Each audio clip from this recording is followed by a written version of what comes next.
Oi, gente, então vamos dar início nessas atividades aqui pela plataforma, né? Já faz bastante tempo que estamos longe nesse isolamento social. Espero que vocês estejam todos bem, tá? Então, para começar, eu montei esse vídeo explicativo, né? Para a gente revisar um pouquinho os conteúdos que a gente viu antes de suspenderem as aulas, tá? Então, são os conceitos bem simples que a gente começou a trabalhar durante o mês de março, tá? E aí, no finalzinho do vídeo, tem a descrição de uma atividade que vocês fazerem, certo? Então, bora lá. Vamos começar, então. Eu vou explicando cada parte, tá? E aí, no finalzinho, tem a atividade. Então, assim, o que a gente começou a ver esse ano? Né? As características dos seres vivos, né? Então, a gente separou 6, né? Que é ciclo vital, células, respiração, reprodução, evolução e alimentação. Não são só essas que existem nos seres vivos, existem muitas outras, mas essas são as principais. São características que aparecem em todos os seres vivos, numa planta, num animal, num ser humano, certo? A primeira, então, o ciclo vital. O ciclo vital, ele demonstra as fases pelas quais a gente passa ao longo da vida, desde o nascimento até a morte. Então, existe uma sequência de fatos que acontece durante esse período, né? Então, a gente nasce, a gente cresce, se reproduz, envelhece e morre. Tá? Esse processo é um processo natural, né? Ele pode ser interrompido por um acidente, por uma doença, e a gente não passar por todas essas etapas. Mas é um processo natural. Basicamente, todos os seres vivos passam por essas etapas, tá? E quando a gente fala em seres vivos, não é só seres humanos, é animais, é plantas também. Segundo é o fato de que todos os seres vivos possuem células. O que são essas células, né? A célula é a menor parte dos organismos vivos, né? Então, todo ser vivo tem a sua formação de células. Se a gente fosse comparar uma célula, é basicamente como um tijolo. Então, assim, uma parede de tijolos seria um organismo. Um tijolo seria uma célula. Tá? Os seres vivos, eles podem apresentar uma célula ou várias células. Né? Quando o ser vivo apresenta uma única célula, ele é chamado de unicelular. Quando ele apresenta mais de uma célula, ele é chamado de pluricelular. Tá? A maioria dos seres vivos é pluricelular.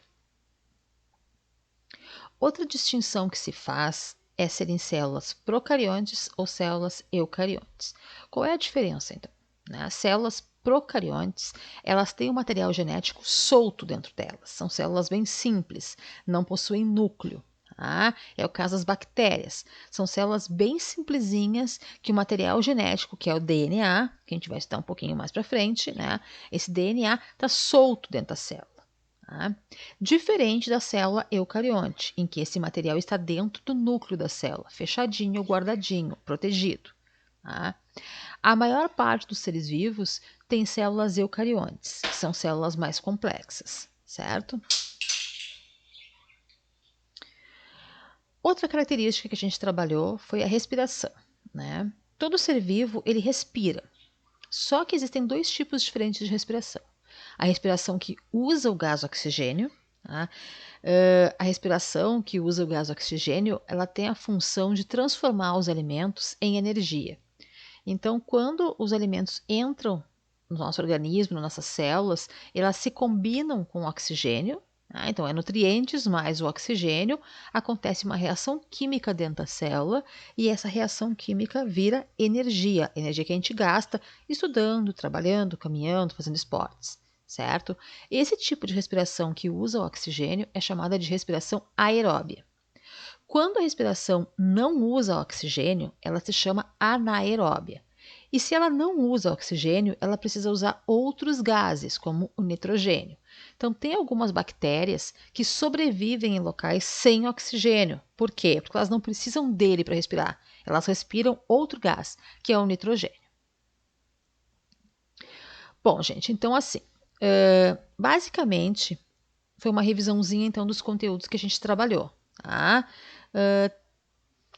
É claro que, assim, virtualmente fica mais difícil às vezes de entender algumas coisas, né? Mas a gente vai ir bem devagarinho, explicando direitinho para vocês tentarem resolver as coisas. Essa atividade é uma atividade bem simples, tá? O que vocês vão fazer? Vocês vão copiar essas perguntas no caderno de ciências, vão responder, vão tirar uma foto e vão postar na plataforma para que eu possa corrigir, certo? Então, pergunta número 1. Baseado no que estudamos, explique por que uma lâmpada e uma cadeira não são considerados seres vivos. Tá? Eu já estou dizendo que eles não são seres vivos. Eu quero saber por quê. É uma resposta pessoal. Respondam de acordo com aquilo que vocês entenderam das nossas aulas e desse videozinho revisando, certo? Número 2.